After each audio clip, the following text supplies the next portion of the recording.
আমি যখন দেখলাম সাকিব ভাইয়ের সঙ্গে আমার এর আগে যতবার দেখা হয়েছে, কোনো হয়তো অ্যাওয়ার্ড প্রোগ্রামে অথবা কোনো ব্যক্তিগত কোনো প্রোগ্রামে, সেখানে ওনার কথাবার্তা শোনার পর আমার মনে হয়েছে যে উনি আসলে বাংলা সিনেমার জন্যে মানে ডেডিকেটেড একজন মানুষ, শুধুমাত্র অভিনেতা নন।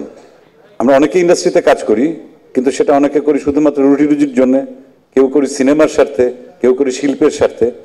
এই মানুষটার সঙ্গে আমার যতবার কথা হয়েছে আমার মনে হয়েছে যে তার যত জনপ্রিয়তা, সর্বোচ্চ জনপ্রিয়তা বাংলাদেশে আছে, এটাকে যদি ঠিকঠাক মতো কাজে লাগানো যায় আমাদের সিনেমাকে চেঞ্জ করা সম্ভব, আন্তর্জাতিক মানে নেওয়া সম্ভব এবং আমাদের আন্তর্জাতিক বাজারে আমাদের একটা বিস্তৃতি ঘটানো সম্ভব।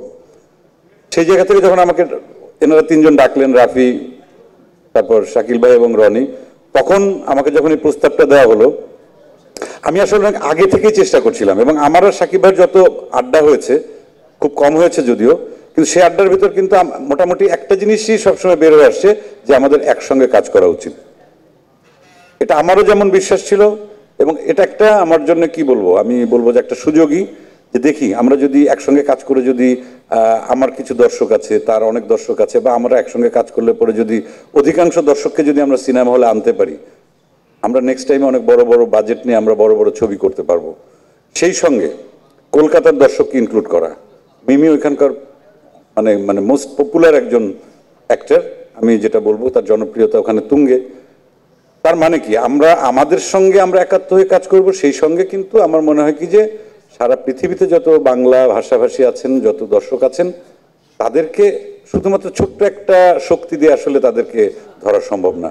এই শক্তিটাকে আসলে বৃহত্তর করতে হবে, সেই সঙ্গে আমাদের একসাথে কাজ করতে হবে। এবং এই ছবিতে আমি রাফিকে স্পেশাল একটা থ্যাঙ্কস জানাই। যে চরিত্রে যাকে প্রয়োজন, তার ব্যাকগ্রাউন্ড কি সেটা রাফি খুব ভালো করে জানে, কোন মানের অভিনেতা সেটা সে খুব ভালো করে জানে। তাদেরকে এই এক ক্যানভাসে রাফি তাদেরকে এনেছেন এবং আপনারা যখন দেখবেন ছবিটা, এটা আপনাদের বলতে হবে।